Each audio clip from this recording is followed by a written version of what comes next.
Hello class and welcome to lesson 4.7, review of solving exponential functions, getting ready for your test.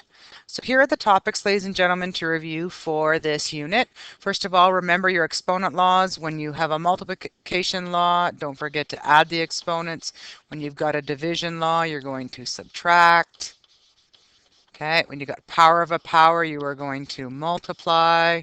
When you've got a zero exponent, it equals 1, but be careful. If it's negative 5 to the exponent 0, that's going to equal negative 1. Be careful of that one because the negative is not part of the brackets. Likewise, if you had negative 5 in brackets, all raised to the exponent 0, that equals 1. Okay, negative exponent, folks, you take the reciprocal or flip it.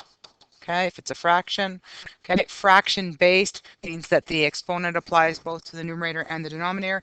And rational exponents, folks, are just your square roots, cube roots, fourth roots, etc. Okay, just remember whenever you're using exponent laws or simplifying that you need to make sure that your answer has no negative or fractional exponents. If it's negative, take the reciprocal and flip it. If it's fractional, put it into rational expressions or radicals.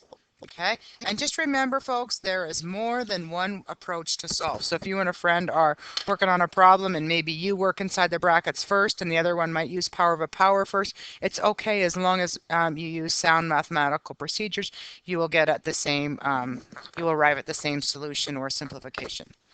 All right, then we took a look at graphing exponential functions. The general equation is y equals a times b to the x, and remember a is your initial amount, b is your base, and x is your exponent. Okay, you should also be able to know when you have a growth or decay. It's a growth when it's increasing as you go from left to right and the base is greater than 1. And it's a decay if it's decreasing as you go from left to right and the base is between 0 and 1. Okay, so just remember for the growth, the base is greater than 1. And if it's a decay, the base is between 0 and 1. Okay, and make sure, ladies and gentlemen, you know the asymptote location. Okay, usually it's right on the x-axis. Usually it's y equals 0 unless it's been shifted up or down. Okay, the domain and range, remember x belongs to a set of real numbers for the domain, but the range is affected by the asymptote. So watch the range.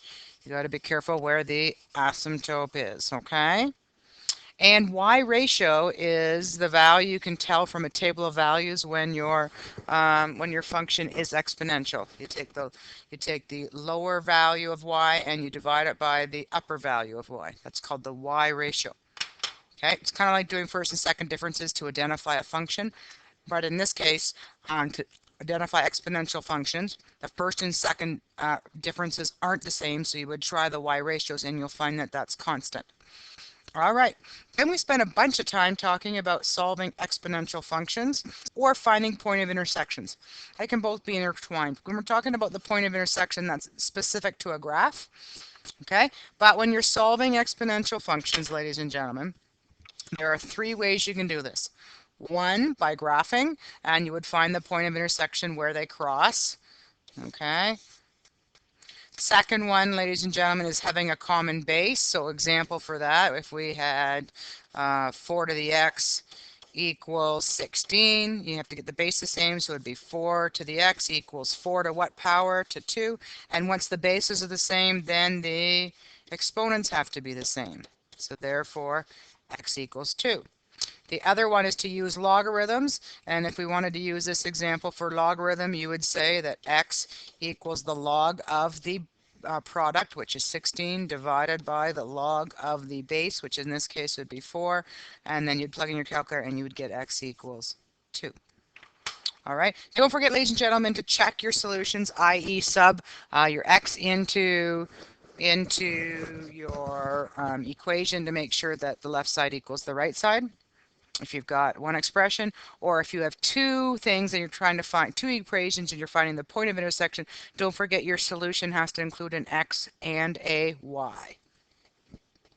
All right, next we took a look at logarithms. Remember, logarithms are the harder way, or the way we solve when we have more difficult exponential functions. Just remember, guys, that they are the inverse function of exponential. So in the general form for a logarithm, y equals log b, or the base, times the product x. Remember, in this case, y equals the exponent. Okay? When we deal with exponential form, just down here, folks, for exponential form,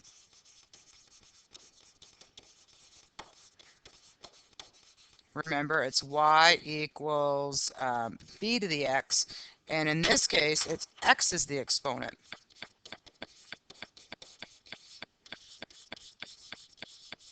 Okay, so just remember when you have an inverse function of something, so xy becomes yx. Okay, so that's why in logarithmic it's the y, and in exponential the exponent is the x. Okay?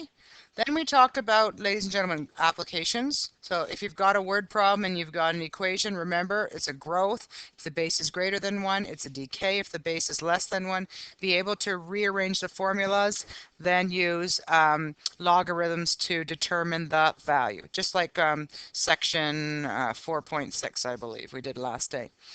Okay, class, we are going to spend 2 days reviewing in the class. So review day 1 is going to be a work period using your workbook. So I've just selected some odd questions from each of the chapters or sections in this chapter. I apologize for that. And if you have one topic that you're more concerned about than others, please feel free to do more or less if you within each topic heading. You can choose at your level which ones you want. These are the ones I suggest. And then on day 2, ladies and gentlemen, you will take a look at the practice test. Now I believe the practice test is attached here. Let's just take a look. Yeah, so here's your practice test, folks, so you can print that off and go through that. But save that for day 2. I would recommend highly that you do these questions first and do the practice test on day 2. And if you need any help, please come see me. I'm available, and have a great day and happy studying, guys.